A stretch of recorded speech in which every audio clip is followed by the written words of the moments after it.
The one thing about Bill as a young boy is very early, he demonstrated this really insatiable curiosity about things. He became a voracious reader.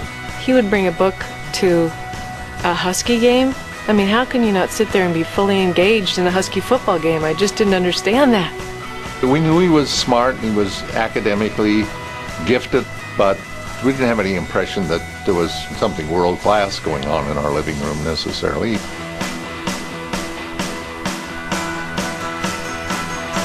My 8th grade year, they got a terminal that was connected over a phone line to a GE time-sharing computer. And Paul Allen, who was 2 years ahead of me, was one of the people who was most curious about it. Before you knew it, there was just a core group of about a dozen of us that would spend every spare moment between classes, or if we had a spare period, in this room just learning like little sponges everything we could about programming. He snuck out of the house to go use computer time that wasn't necessarily his to use, and I was fully aware of all of his escapades in and out of the house, but never reported on any of those. They'd always have some secret window they left unlocked. And they get back in this room and start knocking around with this thing for who knows how long.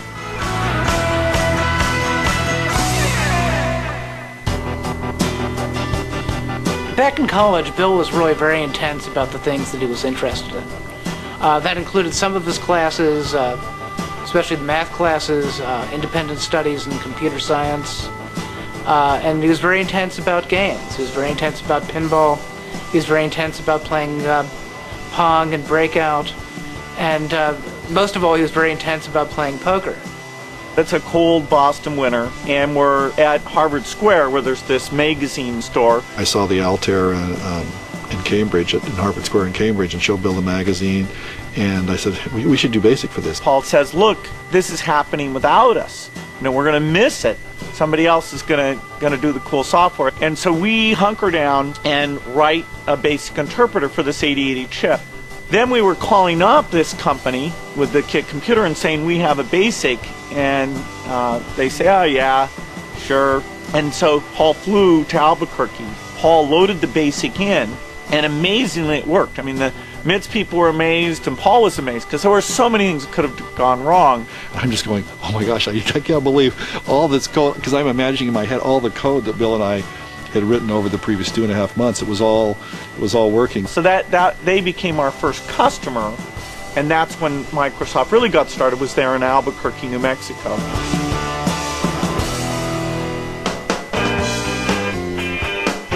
This one morning, in comes this kid, hair's all messed up, he has jeans and sneakers, and he's walking by my desk and says, hi.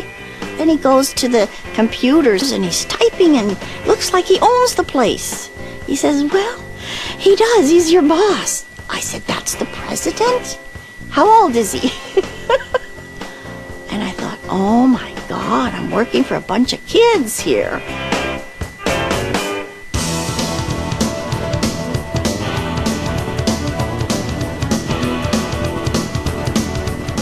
Ohio Scientific Billings, Krememco, IMSI. People don't remember these names, but like the start of any industry, there was just a flourishing of lots and lots of companies, 90% of which went out of business. But we got to do the BASIC for all those machines.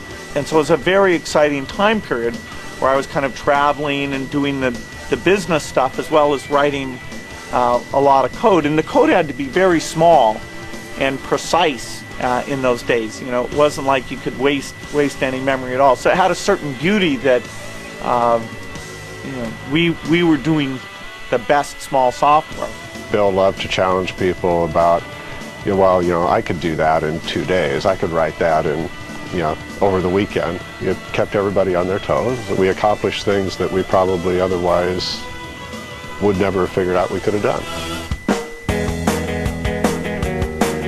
Kazuhiko Nishi is a lot like Paul and I. That is, he was an independent thinker. He'd seen the microprocessor and what it could do. He and I met, and we found that we had a common view that the computer could do amazing things. And he thought we should start working with these Japanese hardware companies, because there were many of them. We started without any agreement. Later, we wrote a one-page agreement and sent it over to me and said, I don't even read and assigned. That was the beginning. The original vision of the company was a slogan. It was a computer on every desk and in every home. And in the mid-1980s, that was still kind of a crazy thing. And we get a lot of pushback from people who would either say, look, there's no way that they'll be on every desk, because most business people don't need a computer. And especially they don't need it in the home. That's what we took most grief for, was this idea that, what, a computer in every home? What would you do with it? It went in a very short period of time from insane that everyone would have a computer to, my God, of course everyone needs to have a computer.